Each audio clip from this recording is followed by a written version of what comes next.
வணக்கம்.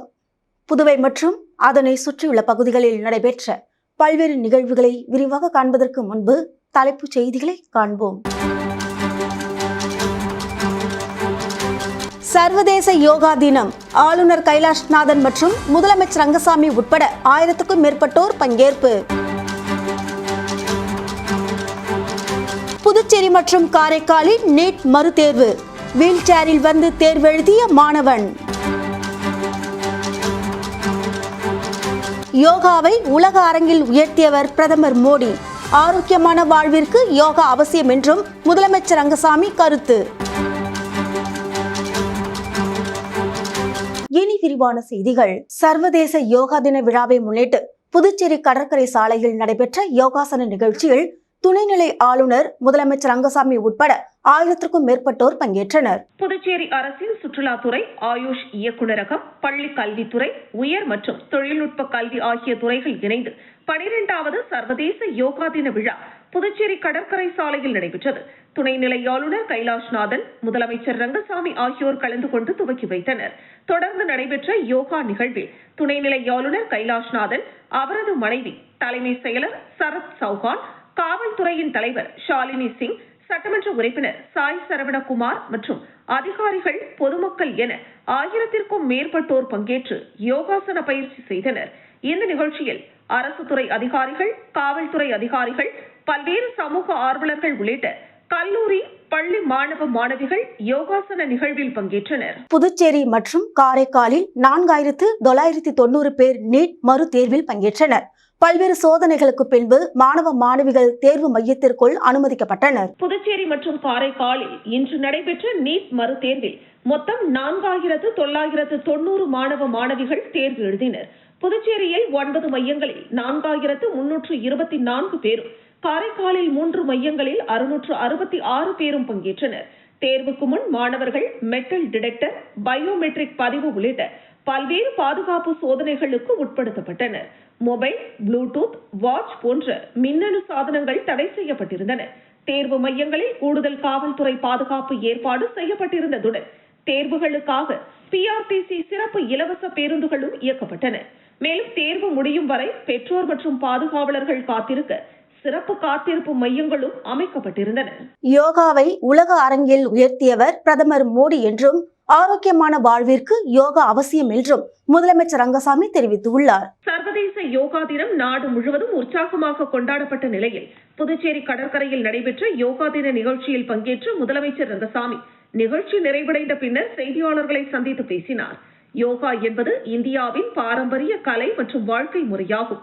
இந்த யோகாவை உலகம் முழுவதும் அறிமுகப்படுத்தி சர்வதேச அங்கீகாரம் பெற செய்த பெருமை இந்திய பிரதமர் நரேந்திர மோடிக்கு சாரும். அவரது முயற்சியின் விளைவாக கடந்த 2015ஆம் ஆண்டு முதல் ஜூன் 21ஆம் தேதி சர்வதேச யோகா தினமாக உலக நாடுகள் கொண்டாடி வருகின்றன. தற்போது உலகில் 175க்கும் மேற்பட்ட நாடுகளில் சர்வதேச யோகா தினம் கொண்டாடப்பட்டு வருகிறது. ஒவ்வொரு ஆண்டும் ஒரு கருப்பொருளை மையமாக கொண்டு யோகா தினம் அனுசரிக்கப்படுகிறது. இந்த ஆண்டுக்கான கருப்பொருளாக ஆரோக்கியமான முதுமைக்கு யோகா என்ற தலைப்பு தேர்வு செய்யப்பட்டு அதன் அடிப்படையில் நிகழ்ச்சிகள் நடத்தப்பட்டுள்ளன. யோகாவை தினமும் பயிற்சி செய்வதன் மூலம் உடலை ஆரோக்கியமாகவும் மனதை அமைதியாகவும் வைத்துக் கொள்ள முடியும். மன அழுத்தத்தை கட்டுப்படுத்துவதிலும் யோகா முக்கிய பங்கு வகிக்கிறது. நமது சித்தர்கள் யோக நிலையில் தியானத்தில் அமர்ந்திருந்ததற்கான சான்றுகளை புதுச்சேரியில் உள்ள பல சித்தர் ஆலயங்களில் காண முடியும். பள்ளிகள் மற்றும் கல்லூரிகளில் யோகா பயிற்சியாளர்கள் உள்ளனர். இளைஞர்கள் மற்றும் மாணவர்கள் மத்தியில் யோகா பயிற்சியை மேலும் விரிவுபடுத்த தேவையான அனைத்து நடவடிக்கைகளும் மேற்கொள்ளப்படும் என்றார். சர்வதேச யோகா தினம் இன்று நாடு முழுவதும், உலகம் முழுவதும் கொண்டாடப்படுகின்றது. நம்முடைய இந்திய நாட்டினுடைய யோகா ஒரு கலை. இதை உலகம் முழுவதும் அறிமுகப்படுத்திய பெருமை நம்முடைய மாணவ பாரத பிரதமர்களுக்கு சாரும், அவர்களே சாரும். 2014ஆம் ஆண்டு முதல் ஜூன் 21 யோகா தினமாக, சர்வதேச யோகா தினமாக கொண்டாட நம்முடைய மாண்பு பாரத பிரதமருடைய அறிவுறுத்தின்படி, வலியுறுத்தின்படி ஐக்கிய நாடுகள் சபை ஒத்துக்கொண்டு அதனை ஒவ்வொரு ஆண்டும் உலக நாடுகளில் கொண்டாடப்பட்டு வருகின்றது. சுமார் 177 நாடுகளில் இந்த யோகா கடைபிடிக்கப்பட்டிருந்த இந்த கலை கற்றுக்கொண்டு பயிற்சி எடுத்துக்கொண்டு சிறந்த முறையில் அவருடைய பயனை அனுபவித்து. புதுச்சேரியில் கடந்த 2 தினங்களுக்கு முன்பு விபத்தில் சிக்கிய மாணவர் வீல் சேருடன் நீட் தேர்வு எழுத அனுமதிக்கப்பட்டார். புதுச்சேரியில் நீட் மறுதேர்வு இன்று நடைபெற்றது. பல்வேறு சோதனைகளுக்கிடையே மாணவர்கள் தேர்வு எழுத அனுமதிக்கப்பட்ட நிலையில் லாஸ்பேட்டை பகுதியை சார்ந்த யஷ்வந்த் என்கிற மாணவன் தேர்வு எழுத விண்ணப்பித்திருந்த நிலையில் கடந்த 2 நாட்களுக்கு முன்பு விபத்தில் சிக்கியுள்ளார். ஆன்லைன் மூலம் தேர்வு எழுத அதிகாரிகளை தொடர்பு கொண்ட போது சரியான தகவல் கிடைக்காததால் வீல் சேரில் வந்து இன்று தேர்வு எழுதினார். அவரது பெற்றோர் மற்றும் அதிகாரிகள் உதவியுடன் முடிந்தவரை தேர்வு எழுத முடியும் என்ற நம்பிக்கையுடன் காலில் கட்டு மற்றும் கைகளில் காயங்களுடன் தேர்வு எழுத வந்த மாணவனை அதிகாரிகளும் சக மாணவர்களும் உற்சாகப்படுத்தி தேர்வு மையத்திற்குள் அனுப்பி வைத்தனர். கிழக்கு கடற்கரை சாலை கொக்கு பார்க் சிக்னல் அருகே நள்ளிரவில் அதிவேகமாக வந்த கார் ஒன்று சாலையோரத்தில் நிறுத்தப்பட்டிருந்த இருசக்கர வாகனத்தின் மீது மோதி விபத்திற்குள்ளானதில் இருசக்கர வாகனம் தீப்பிடித்து எரிந்த சம்பவம் பரபரப்பை ஏற்படுத்தியுள்ளது. வார விடுமுறை நாட்களை முன்னிட்டு புதுச்சேரிக்கு ஏராளமான சுற்றுலா பயணிகள் வருகை தந்துள்ளதால் நகரின் முக்கிய சாலைகளில் நள்ளிரவு வரை போக்குவரத்து நெரிசல் நிலவி வருகிறது. இந்த நிலையில் இன்று அதிகாலை 2 மணி அளவில் சிவாஜி சிலை பகுதியில் இருந்து ராஜீவ்காந்தி சதுக்கம் நோக்கி புதுச்சேரி பதிவெண் கொண்ட கார் ஒன்று அதிவேகமாக சென்றதாக கூறப்படுகிறது. கொக்கு பார்க் சிக்னல் அருகே வந்தபோது ஓட்டுநரின் கட்டுப்பாட்டை இழந்த கார் சாலையோரத்தில் நிறுத்தப்பட்டிருந்த இருசக்கர வாகனத்தின் மீது மோதி விபத்திற்குள்ளானது. மோதலின் தாக்கத்தால் இருசக்கர வாகனம் தீப்பிடித்து எரிந்தது. இதையடுத்து காரில் இருந்த 2 பேர் உடனடியாக கீழே இறங்கி அங்கிருந்து தப்பித்து சென்றதாக கூறப்படுகிறது. சம்பவத்தை கண்டு அதிர்ச்சியடைந்த பொதுமக்கள் உடனடியாக தீயணைப்பு துறை மற்றும் காவல்துறைக்கு தகவல் தெரிவித்தனர். தகவல் அறிந்து சம்பவ இடத்திற்கு விரைந்து வந்த கோரிமேடு தீயணைப்பு நிலைய வீரர்கள் சுமார் 1 மணி நேரம் போராடி தீயை முழுமையாக அணைத்தனர். தொடர்ந்து சம்பவ இடத்திற்கு வந்த வடக்கு போக்குவரத்து காவல்துறையினர் விபத்தை ஏற்படுத்திய காரை பறிமுதல் செய்து விபத்திற்கான காரணம் மற்றும் தப்பிச் சென்ற நபர்கள் குறித்து தீவிர விசாரணை மேற்கொண்டு வருகின்றனர். இந்த சம்பவம் தொடர்பான வீடியோ சமூக வலைதளங்களில் வைரலாக பரவி வருவதால் அப்பகுதியில் பெரும் பரபரப்பு நிலவுகிறது. உலக யோகா தினத்தை முன்னிட்டு புதுச்சேரியில் 10ஆம் வகுப்பு மாணவி பரதநாட்டியம் ஆடியபடி யோகாசனம் செய்தது அனைவரையும் ஆச்சரியத்தில் ஆழ்த்தியது. உலக யோகா தினத்தை முன்னிட்டு புதுச்சேரியில் அரசு சார்பில் கடற்கரை காந்தி திடலில் நடைபெற்ற யோகா தின விழாவில் துணைநிலை ஆளுநர் கைலாஷ்நாதன், முதலமைச்சர் ரங்கசாமி உள்ளிட்ட சட்டமன்ற உறுப்பினர்கள், அரசு அதிகாரிகள், யோகா மாணவர்கள், பொதுமக்கள் உள்ளிட்டோர் கலந்து கொண்டு யோகாசனங்களை செய்தனர்.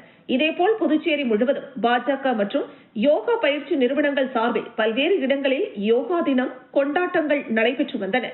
அதன்படி புதுச்சேரி காந்தி வீதியில் உள்ள தனியார் பள்ளியில் பாஜக சார்பில் நடைபெற்ற உலக யோகா தின விழாவில் ஜனனி என்கிற 10ஆம் வகுப்பு மாணவி பரதநாட்டியம் ஆடியபடி பல்வேறு யோகாசனங்களை செய்து காண்பித்தார். மேலும் பரதநாட்டிய அசைவுகளோடு மிகவும் கடினமான யோகாசனங்களை துல்லியமாக செய்து காண்பித்தது பார்வையாளர்களை ஆச்சரியத்தில் ஆழ்த்தியதை தொடர்ந்து மாணவியை பாஜக மாநில தலைவர் ராமலிங்கம் உள்ளிட்ட ஆசிரியர்கள், பொதுமக்கள் வெகுவாக பாராட்டினர். உலக யோகா தினத்தை முன்னிட்டு காமராஜர் நகர் தொகுதி சட்டமன்ற உறுப்பினர் ஜோஸ் சார்லஸ் மார்டின் ஏற்பாட்டில் இலவச யோகா நிகழ்ச்சி நடைபெற்றது. புதுச்சேரி லட்சிய ஜனநாயக கட்சியின் தலைவர், காமராஜர் நகர் தொகுதியின் சட்டமன்ற உறுப்பினர் ஜோஸ் சார்லஸ் மார்டினின் ஏற்பாட்டில் காமராஜர் நகர் தொகுதியில் உள்ள ரெயின்போ நகர் பார்க்கில் 12வது உலக யோகா தினத்தையொட்டி இலவச யோகா நிகழ்ச்சி நடைபெற்றது. இதில் 200க்கும் மேற்பட்ட பொதுமக்கள், சிறியவர்கள், முதியவர்கள், பெண்கள் என பலர் கலந்து கொண்டனர். இந்த நிகழ்ச்சியில் முன்னாள் சட்டமன்ற உறுப்பினர் ரிச்சர்ட் ஜான்குமார், லட்சிய ஜனநாயக கட்சியின் பொதுச் செயலாளர் டாக்டர் துரைசாமி, வழக்கறிஞர் பிரபாகரன், தொகுதி தலைவர் கோகுலகண்ணன், பொறுப்பாளர் NR சுரேஷ், இளைஞரணி துணைத் தலைவர் ஜாகிர் ஹுசேன், மகளிரணி பொறுப்பாளர்கள் மற்றும் நிர்வாகிகள் உள்ளிட்டோர் கலந்து கொண்டனர்.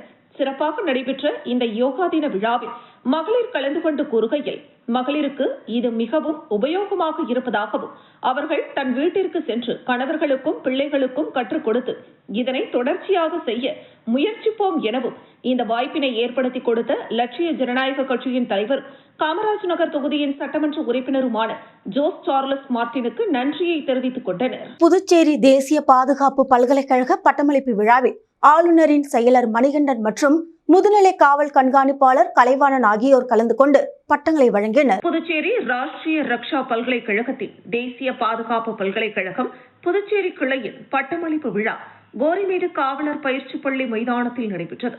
ஆளுநரின் செயலர் மணிகண்டன் தலைமை வகிக்க முதுநிலை காவல் கண்காணிப்பாளர் கலைவாணன் முன்னிலை வகித்தார். பல்கலைக்கழகத்தின் இயக்குனர் RG வரவேற்றார். மாணவர்களின் துல்லியம், ஒழுக்கம் மற்றும் சிறப்பான பயிற்சி திறனை வெளிப்படுத்தும் வகையில் பட்டமளிப்பு அணிவகுப்பு நடைபெற்றது. பாதுகாப்பு, கார்ப்பரேட் மற்றும் புலனாய்வு மேலாண்மை முதுநிலை டிப்ளமோ, சைபர் பாதுகாப்பு மற்றும் டிஜிட்டல் தடயவியல் முதுநிலை டிப்ளமோ படிப்புகளை வெற்றிகரமாக முடித்த 15 மாணவர்களுக்கு பட்டங்கள் வழங்கப்பட்டன. தொடர்ந்து மாணவர்களின் கலாச்சார நிகழ்ச்சிகள், யோகா காட்சிகள், தற்காப்பு கலைகள் மற்றும் சுய பாதுகாப்பு நிகழ்ச்சிகள், கமாண்டோ பயிற்சி காட்சிகள் நடைபெற்றது. சாமிப்பிள்ளை தோட்டம் பகுதியில் வாய்க்கால் அடைத்துக் கொண்டதாக மக்கள் புகார் தெரிவித்தவுடன் துரித நடவடிக்கை மேற்கொண்ட காமராஜர் நகர் தொகுதி சட்டமன்ற உறுப்பினர் ஜோஸ் சார்லஸ் மார்டினுக்கு மக்கள் நன்றி தெரிவித்துள்ளனர். புதுச்சேரி காமராஜ் நகர் தொகுதியில் உள்ள சாமிப்பிள்ளை தோட்டம் லெனின் நகரில் வாய்க்கால் அடைத்துக் கொண்டதாக லட்சிய ஜனநாயக கட்சியின் தலைவரும் காமராஜ் நகர் தொகுதி சட்டமன்ற உறுப்பினருமான ஜோஸ் சார்லஸ் மார்டினுக்கு மக்கள் புகார் தெரிவித்தனர். உடனடியாக சம்பந்தப்பட்ட அதிகாரிகளுக்கு தகவல் தெரிவிக்கப்பட்டு வேலையாட்கள் அனுப்பப்பட்டு அடைத்திருந்த குப்பைகள், மண் கழிவு பொருட்கள் அகற்றப்பட்டது. பிரச்சனையை சரி செய்து தந்தமைக்காக லட்சிய ஜனநாயக கட்சியின் தலைவரும் காமராஜர் நகர் தொகுதி சட்டமன்ற உறுப்பினருமான ஜோஸ் சார்லஸ் மார்டினுக்கு அப்பகுதி மக்கள் நன்றி தெரிவித்துக் கொண்டனர். வம்பாக்கீரப்பாளையம் மீனவ கிராமத்தில் வேதவனேஸ்வரர் சோமாஸ்கந்தர் உற்சவர் நூதன மகா கும்பாபிஷேகம் கோலாகலமாக நடைபெற்றது. புதுச்சேரி வம்பாக்கீரப்பாளையம் மீனவ கிராமத்தில் அமைந்துள்ள அருள்மிகு ஸ்ரீ துலுக்கானத்தம்மன், ஸ்ரீ அங்காள பரமேஸ்வரி, ஸ்ரீ வழி மாரியம்மன் மற்றும் ஸ்ரீ வேதவனேஸ்வரர் திருக்கோவிலில் ஸ்ரீ வேதவனேஸ்வரர் சோமாஸ்கந்தர் உற்சவருக்கான நூதன மகா கும்பாபிஷேக விழா சிறப்பாக நடைபெற்றது. 7ஆம் தேதி நடைபெற்ற இந்த விழாவையொட்டி யாகசாலை பூஜைகள், வேத மந்திரங்கள் முழங்க சிறப்பு வழிபாடுகள் நடத்தப்பட்டன. தொடர்ந்து சிம்ம லக்கணத்தில் உற்சவ மூர்த்திகளுக்கு புனித நீர் ஊற்றி மகா கும்பாபிஷேகம் நடைபெற்றது. பின்னர் மகா தீபாராதனை நடைபெற்றது. இந்த நிகழ்வில் வம்பாக்கீரப்பாளையம் மற்றும் சுற்றுவட்டார பகுதிகளைச் சேர்ந்த ஏராளமான மீனவ மக்கள் கலந்து கொண்டு சுவாமி தரிசனம் செய்தனர். விழாவிற்கான ஏற்பாடுகளை மீனவ கிராம ஆலய கமிட்டியினரும் ஊர் பொதுமக்களும் செய்திருந்தனர். விழுப்புரம் வடக்கு மாவட்டம் மயிலம் ஒன்றிய கூட்டேரிப்பட்டு 4 முனை சந்திப்பில் தமிழக முதலமைச்சர் விஜயின் பிறந்தநாளை முன்னிட்டு வைக்கப்பட்ட பேனர்களில் மாவட்ட செயலாளர் புகைப்படம் இடம்பெறாதது சர்ச்சையை ஏற்படுத்தியுள்ளது. தமிழக முதலமைச்சர் ஜோசப் விஜயின் பிறந்த நாள் நாளை கொண்டாடப்பட உள்ள நிலையில் தமிழகம் முழுவதும் உள்ள அவரது கட்சியின் நிர்வாகிகள் மற்றும் ரசிகர்கள் பல்வேறு விதமான பேனர்கள், சுவரொட்டிகள், சமூக வலைதளங்களில் வீடியோக்கள் பதிவிட துவங்கியுள்ளனர். இதன் ஒரு பகுதியாக விழுப்புரம் வடக்கு மாவட்டம் மயிலம் சட்டமன்ற தொகுதிக்குட்பட்ட கூட்டேரிப்பட்டு 4 முனை சந்திப்பில் அதிக அளவிலான பேனர்கள் வைக்கப்பட்டுள்ளன. அதில் சில பேனர்களில் விழுப்புரம் வடக்கு மாவட்ட செயலாளர் நிரஞ்சனின் புகைப்படங்களை தவிர்த்து வைக்கப்பட்டுள்ளதால் மயிலம் ஒன்றிய தாவேகாவில் கோஷ்டி பூசல் உள்ளதாக அரசியல் வட்டாரத்தில் பேசப்பட்டு வருகிறது. மீண்டும் தலைப்புச் செய்திகள். சர்வதேச யோகா தினம்.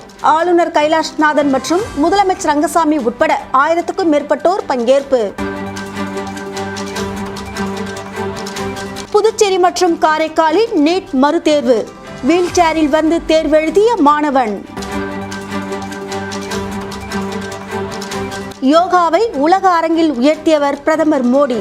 ஆரோக்கியமான வாழ்விற்கு யோகா அவசியம் என்றும் முதலமைச்சர் ரங்கசாமி கருத்து. இத்துடன் செய்திகள் நிறைவடைகின்றது. உங்களிடமிருந்து விடைபெறுவது ஜானகி. செய்திகளை உடனுக்குடன் தெரிந்து கொள்ள கமலா தொலைக்காட்சியின் சமூக வலைதளத்தை பின்பற்றவும். நன்றி, வணக்கம்.